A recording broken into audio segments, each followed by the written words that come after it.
Bom dia a todos, que a graça e a paz do Senhor Jesus esteja em sua vida. Bem, vamos lá? Evangelho de João, capítulo 11. Um dia difícil na casa dos três solteiros, não é? Marta, Maria e Lázaro. Eu quero ver alguns movimentos de algumas pessoas no texto e o movimento do próprio Deus diante dessa história de milagre. João 11, a partir do verso 1, ok?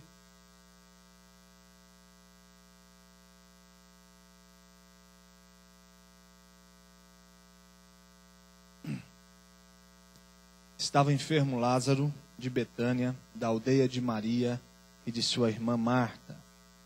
Esta Maria, cujo irmão Lázaro estava enfermo, era a mesma que ungiu com bálsamo o Senhor e lhe enxugou os pés com os seus cabelos. Mandaram, pois, as irmãs de Lázaro dizer a Jesus: Senhor, está enfermo aquele a quem amas. Ao receber a notícia, disse Jesus: esta enfermidade não é para a morte, e sim para a glória de Deus, a fim de que o Filho de Deus seja por ele glorificado. Ora, amava Jesus a Marta e a sua irmã e a Lázaro. Quando, pois, soube que Lázaro estava doente, ainda se demorou 2 dias no lugar onde estava. Depois disse aos discípulos: vamos outra vez para a Judéia. Disseram-lhe os discípulos: Mestre, ainda agora os judeus procuram apedrejar-te e voltas para lá? Respondeu Jesus: não são 12 as horas do dia? Se alguém andar de dia, não tropeça, porque vê a luz deste mundo. Mas se andar de noite, tropeça, porque nele não há luz. Isto dizia e depois lhes acrescentou: nosso amigo Lázaro adormeceu, mas vou para despertá-lo. Disseram-lhe, pois, os discípulos: Senhor, se dorme, estará salvo. Jesus, porém, falara com respeito à morte de Lázaro, mas eles supunham que estivesse falado do repouso do sono. Então Jesus lhes disse claramente: Lázaro morreu. E por vossa causa me alegro de que lá não estivesse, para que possais crer, mas vamos ter com ele. Ok?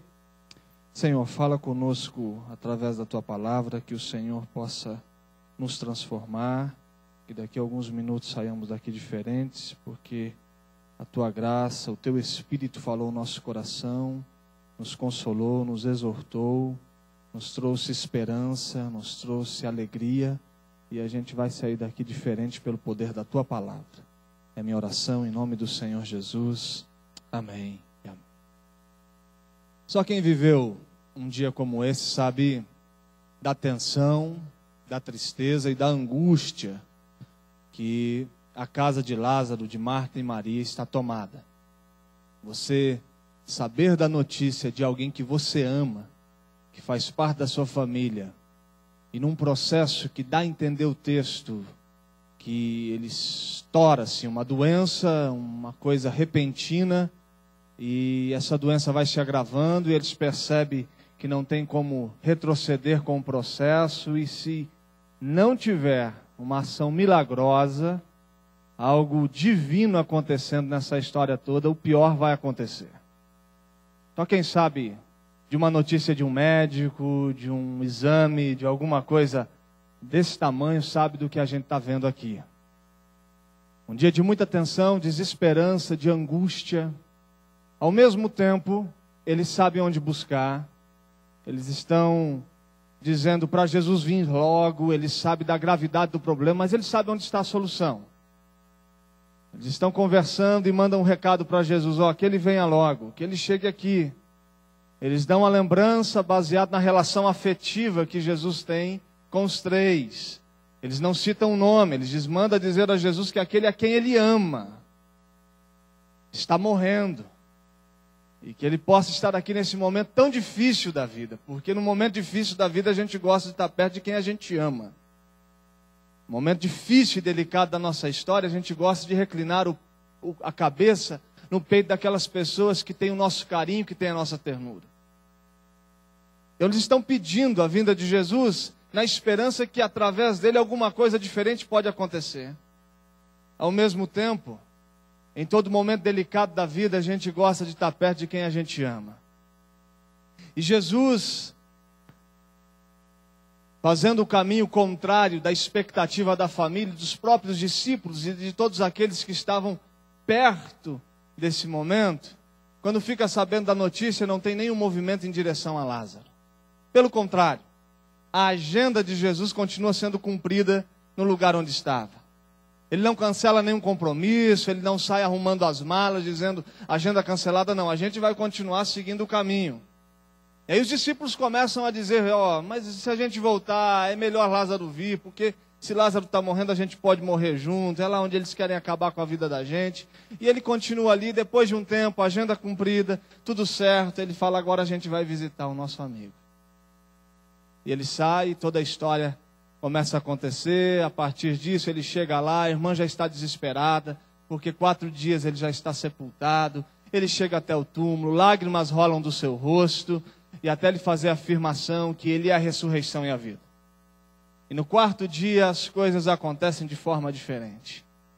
Agora, quais são os movimentos que acontecem nesse texto que dá para aplicar para a nossa vida? O que a gente pode pensar diante de um dia difícil, de uma notícia inesperada? Como a gente reage diante daqueles problemas que chegam à nossa casa, com as pessoas que a gente ama, ou em nós mesmos? Como a gente vê os movimentos de Deus em relação a isso?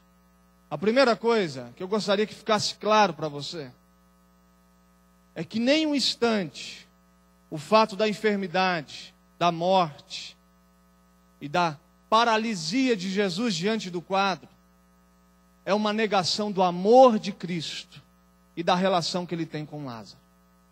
Se você olhar para o texto, você vai ver no verso 3 que a identificação de Lázaro, da amizade que ele tem com Lázaro, é aquele a quem amas. No verso 5, você vai perceber que amava Jesus a Marta e a sua irmã e a Lázaro. No verso 13, ou melhor, no verso 11, nosso amigo Lázaro, a relação, é uma relação próxima, é um amigo. No verso 36, depois das lágrimas rolarem no seu rosto, os judeus olhando para aquilo, faz a seguinte exclamação, vede quanto o amava.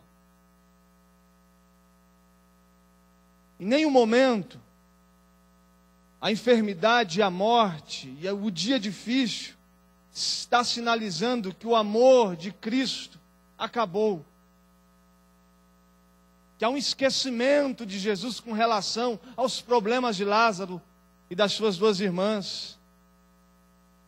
E Deus está frio, olhando distante, um momento delicado de angústia e de tristeza que esta família está passando.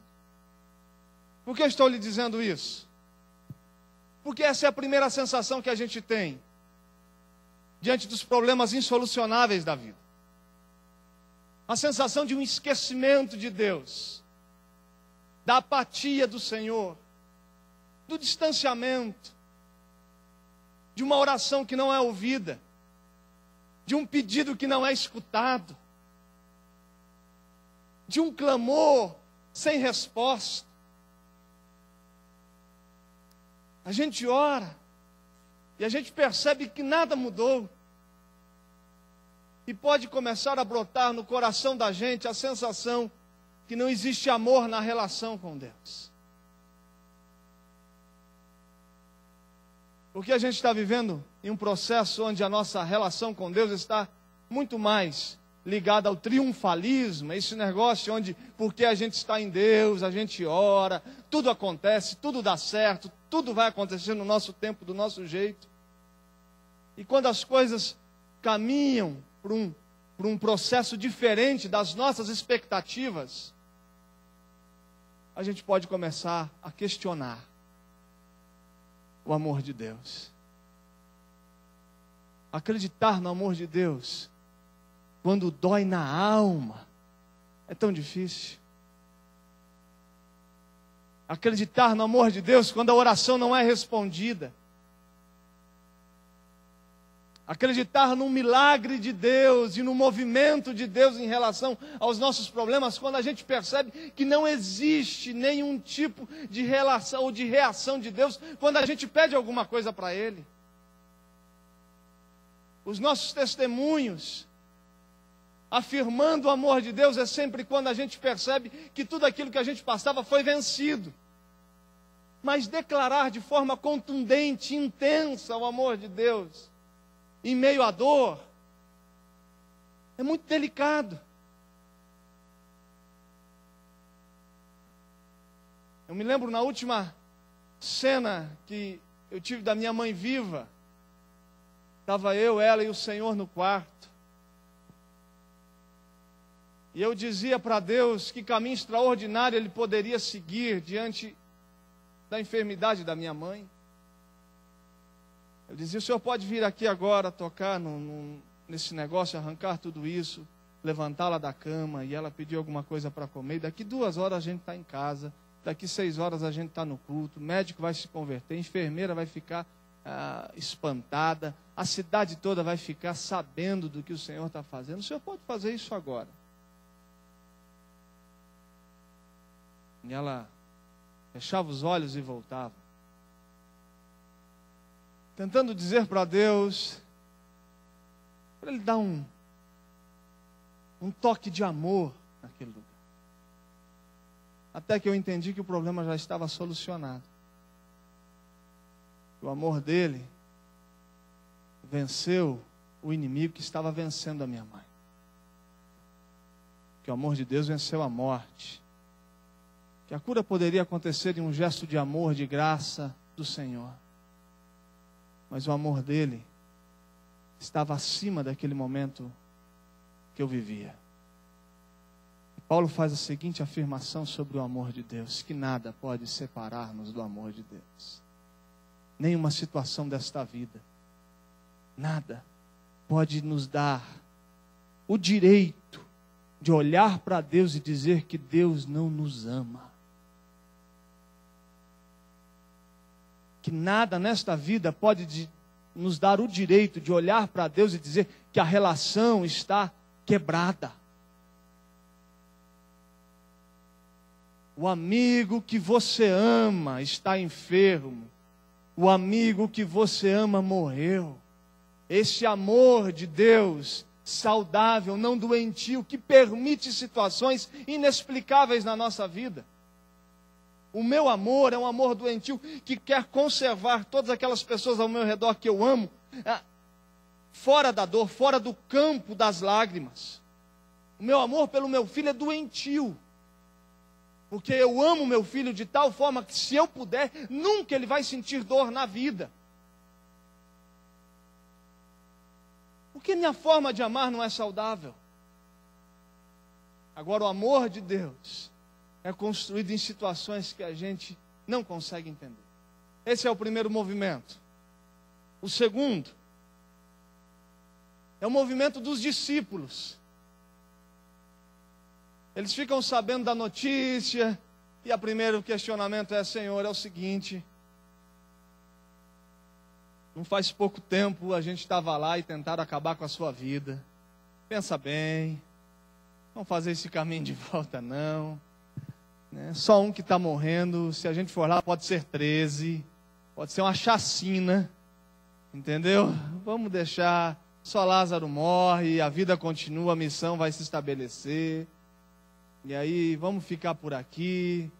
E aí, depois de um tempo, ele começa a dizer: gente, a gente vai voltar, porque Lázaro não está morto.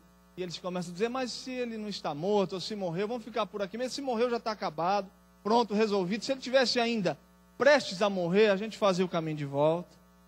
Mas como morreu, espera um pouco. Você pode ver até o verso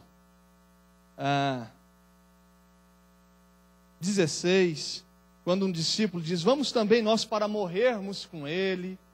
Eu acho que não é viável esse caminho de volta, vamos ficar por aqui. pode perceber que todo o texto está cercado de um sentimento que a vida pode acabar a qualquer momento. E não existe nada mais que nos causa mais pavor do que a sensação que a vida acaba.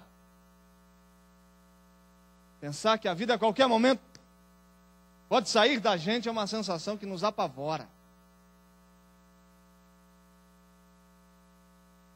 Agora, o que eu entendo aqui, essa incapacidade que a gente tem de conhecer os caminhos de Deus.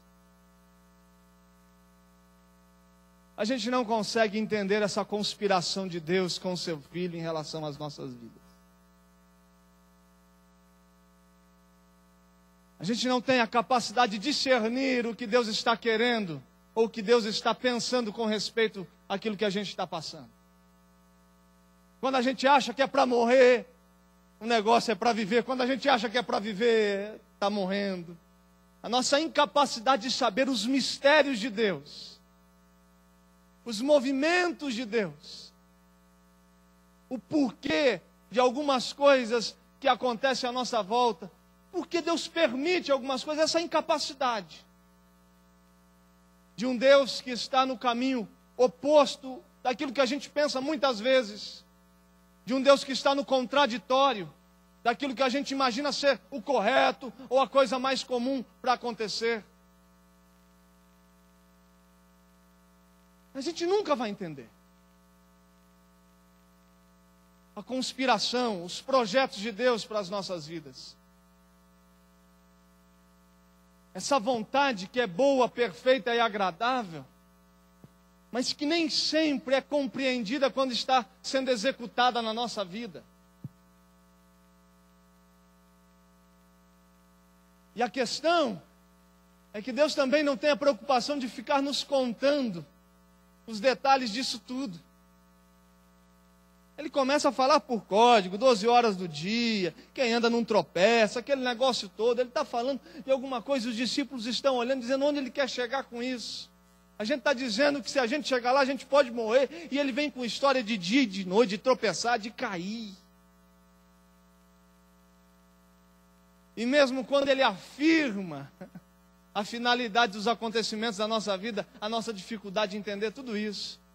Quando ele fala no verso 4, que a enfermidade não é para a morte, mas ela causou a morte. E aí, essa loucura, essa confusão na mente. Se não era para morrer, por que morreu?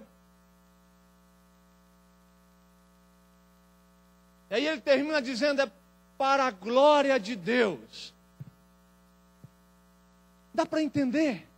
Não é para a morte, mas morre. O que eu estou dizendo é que não vai dar para entender toda a conspiração de Deus para a sua vida.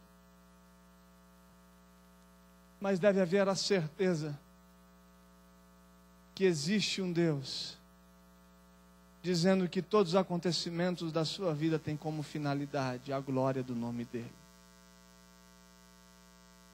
Que tudo aquilo que acontece à nossa volta tem como finalidade a exaltação do nome do Senhor.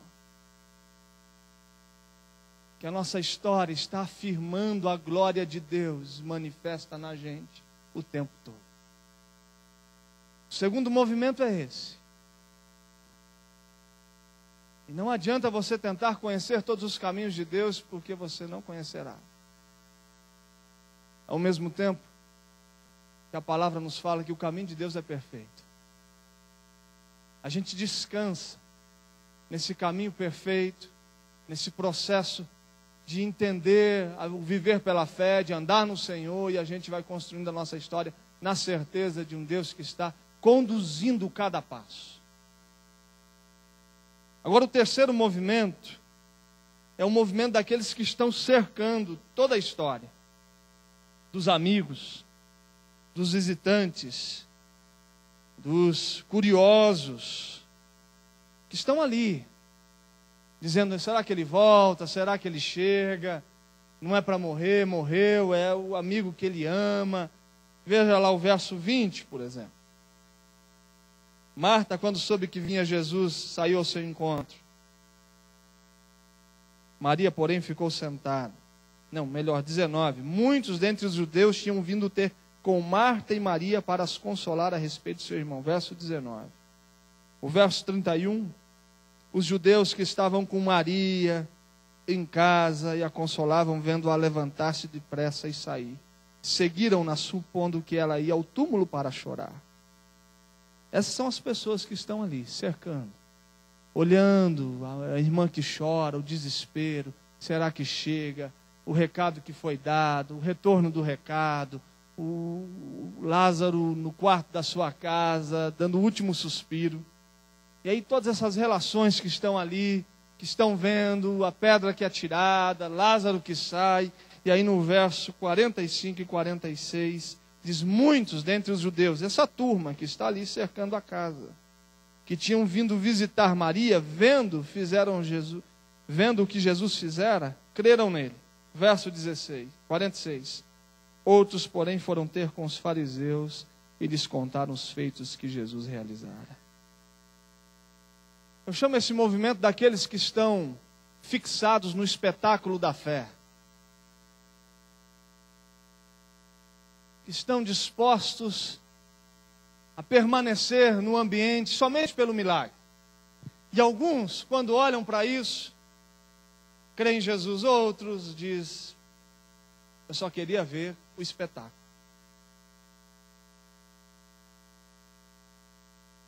E não conseguem entender que, havendo milagre ou não, o fim último do homem deve ser amar a Deus e glorificá-lo para sempre. Alguns, lançados ao desejo de ver alguma coisa diferente acontecendo, olha para o espetáculo e diz: Jesus existe. Outros dizem: ele é uma farsa. Isso daí foi um mecanismo do charlatão. Isso foi um engano da religião. Isso foi um cenário armado. Isso daí é todo um esquema muito bem bolado, bem maquiado.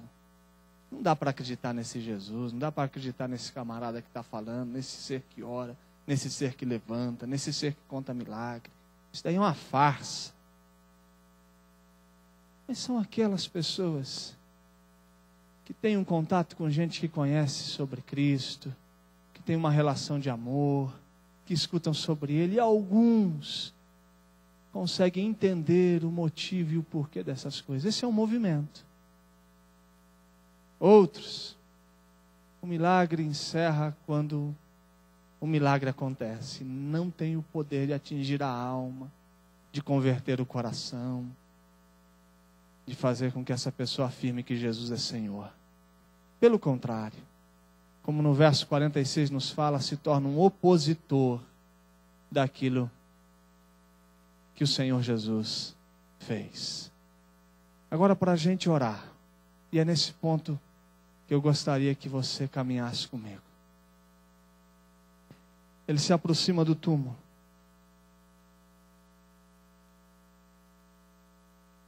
A irmã de Lázaro se aproxima dele e fala: a expectativa acabou. Havia um pensamento comum entre os judeus, uma espécie de mito, que achava que mesmo morrendo, a alma do falecido ficava até o terceiro dia. Era um mito.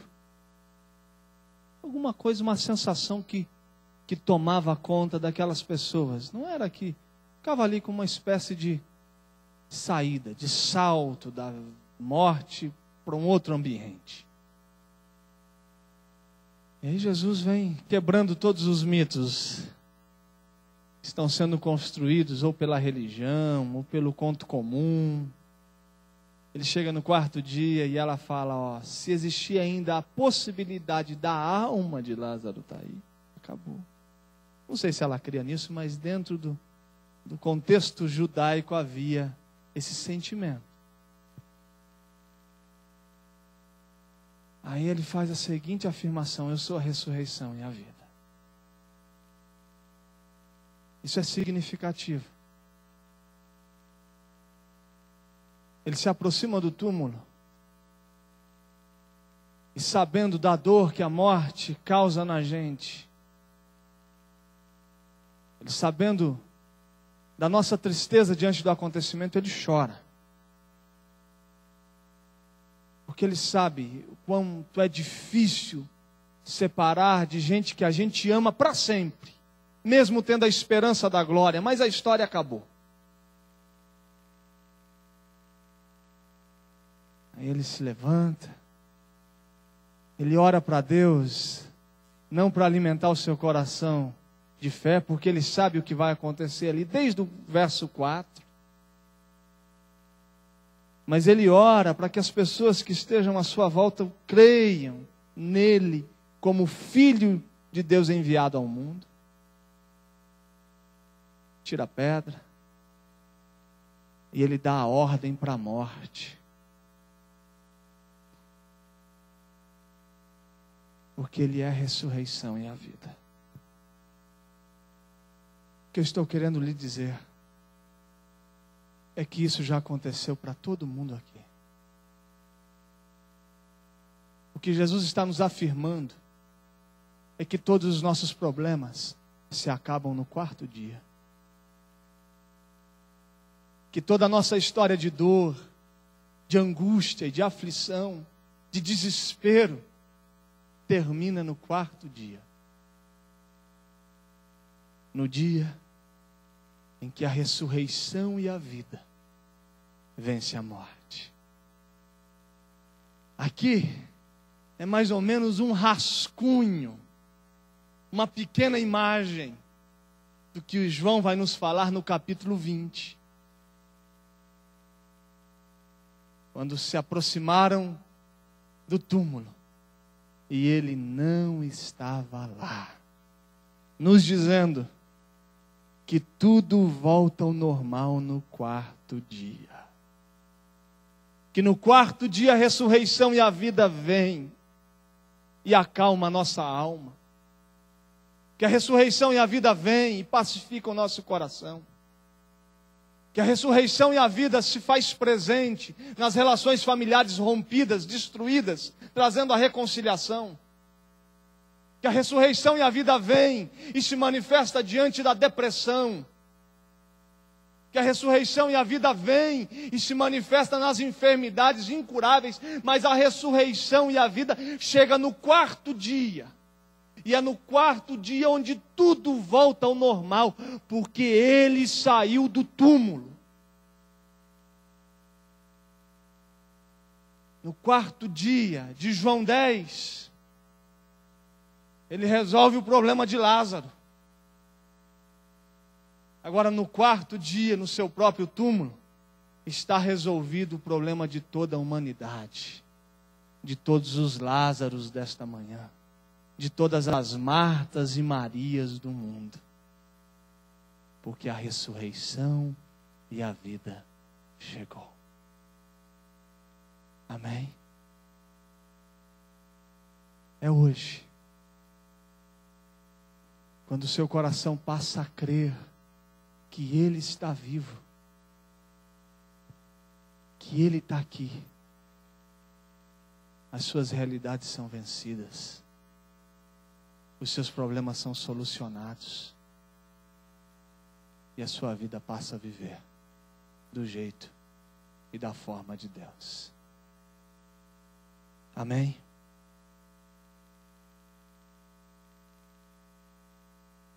Maria, entrando, permanecia junto à entrada do túmulo, chorando. Enquanto chorava, abaixou-se e olhou para dentro do túmulo. E viu 2 anjos vestidos de branco, sentados onde o corpo de Jesus fora posto, um à cabeceira e o outro aos pés. Então eles lhe perguntaram: mulher, por que choras? Ela lhes respondeu: porque levaram o meu Senhor, e não sei onde puseram. Tendo dito isto, voltou-se para trás e viu Jesus em pé, mas não reconheceu que era Jesus. Perguntou-lhe Jesus: mulher, por que choras? A quem procuras? Ela, supondo ser ele o jardineiro, respondeu: Senhor, se tu o tiraste, dize-me onde o puseste e eu o levarei. Disse-lhe Jesus: Maria. Ela, voltando-se, disse em hebraico: Rabone, que quer dizer Mestre. No quarto dia, tudo se resolve, porque a ressurreição e a vida se aproxima da gente para vencer todas as angústias, tristezas e medos e pavores que a gente tem do futuro, do momento e do ambiente que a gente está vivendo. Aplauda o Senhor e coloque-se em pé.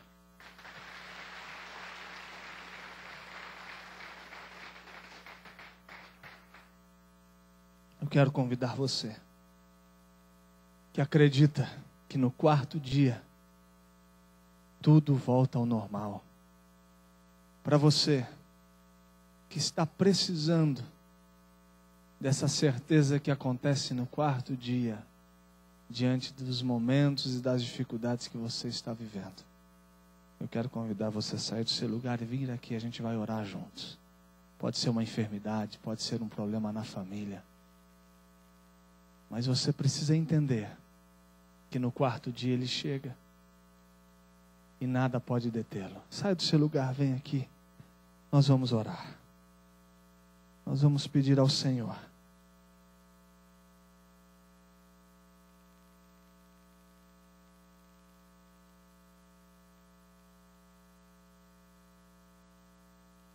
Pode chegar mais.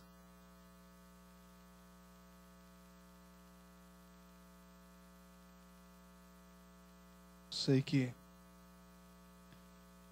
na nossa vida existem situações que a gente não compreende, momentos difíceis.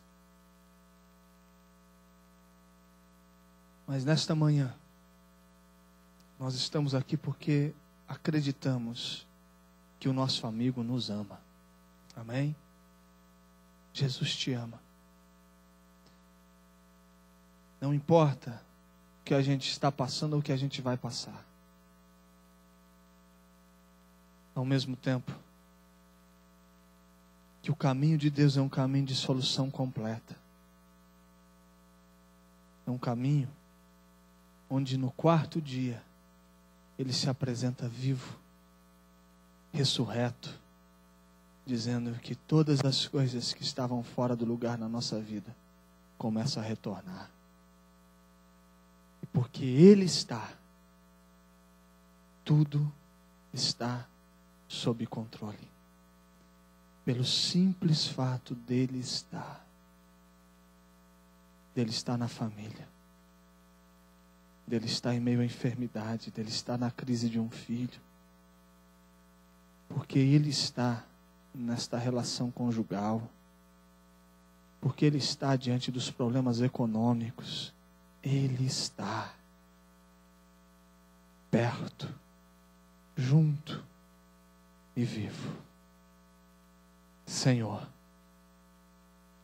nós nos colocamos diante de Ti nesta manhã. Colocamos a nossa história nas Tuas mãos. Existem dias na nossa vida que são dias como os dias de Marta, Maria e Lázaro. Dia que a gente não queria viver. Dia que a gente não queria experimentar. O dia que a gente não gostaria de estar passando. Mesmo assim, a gente crê no Teu amor. Que nada pode nos separar do amor de Deus revelado em Cristo Jesus. A gente está dizendo, em fé, que o Senhor nos ama. E a nossa relação é uma relação de amor profundo e intenso, que nos permite viver cada momento da nossa vida no Senhor, derramar cada lágrima no Senhor e passar por cada momento no Senhor. Ao mesmo tempo, que quando o Senhor chega, tudo volta ao normal. Quando a certeza em fé se estabelece no coração que o Senhor está, tudo volta ao seu lugar. Não existe nada fora dos planos, dos caminhos do Senhor, da vontade do Senhor. E hoje a gente enche o nosso coração de esperança, porque o Senhor está. É no quarto dia que o Senhor chega, ressurreto. O túmulo está vazio, não de Lázaro no quarto dia, mas o do Senhor. E a tua presença está aqui acalmando o nosso coração, trazendo alegria, trazendo esperança, reconstruindo os relacionamentos, a nossa história. O Senhor está. E nada nesta vida tem o poder de trazer em nós a incredulidade de afirmar que o Senhor não está.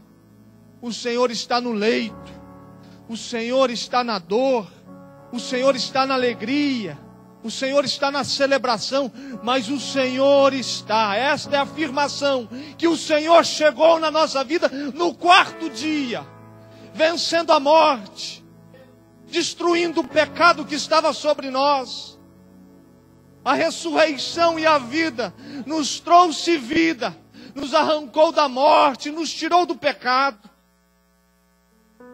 E a gente está em paz com o Senhor. Não existe nada neste mundo que tenha a capacidade de nos tirar essa certeza que o Senhor está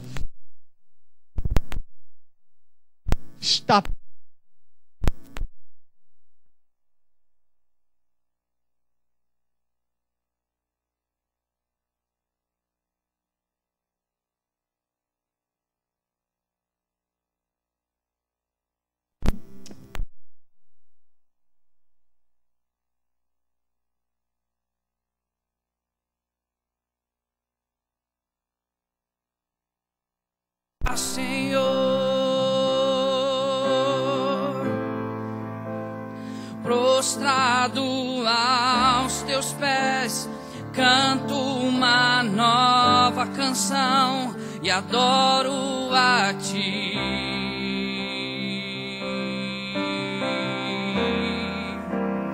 Levanto as minhas mãos, te dou meu coração, e quando tua voz ouvir, quero então dizer: eis-me aqui, Senhor. É o meu maior prazer, é o meu maior prazer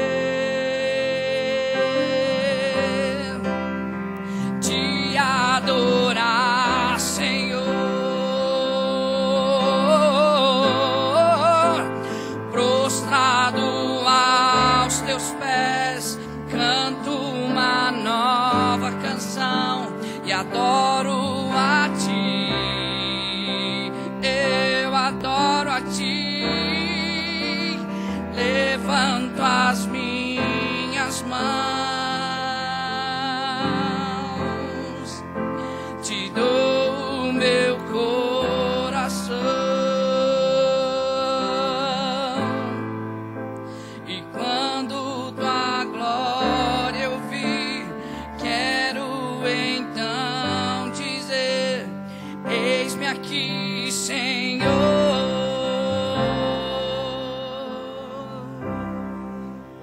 Amém.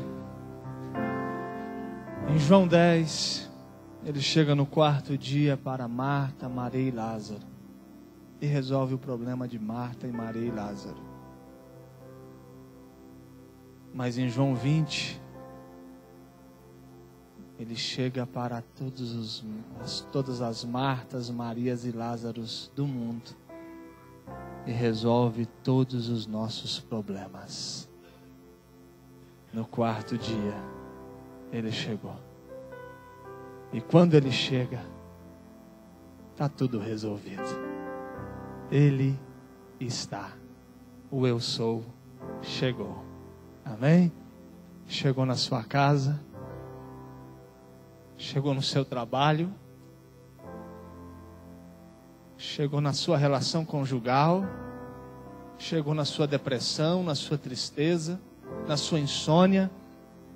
chegou diante das decisões difíceis que você tem que tomar, Ele chegou. E tudo se acalma quando Ele chega. Amém? Pastor Roberto tem um aviso e já está encerrado. Amém. Cadê? Tem alguém da Rede de Jovens aí? Não. No domingo que vem vai ter um almoço aqui, promovido pelos jovens. Bem legal. Eu sei que normalmente cada um tem seu compromisso de almoço com a família, às vezes programação em algum restaurante. Mas esse almoço vai custar R$20 e vai ser aqui na igreja. Eu só precisava saber se é R$20 por pessoa, né? Domingo aqui, né? Ok. Você pediu para avisar? Amém? Deus abençoe. Tenha um bom domingo, em nome de Jesus Cristo. Tenha uma grande semana e um bom mês. Hoje começou o mês de março, né? Dia 1º de março. Deus abençoe. Glória a Deus.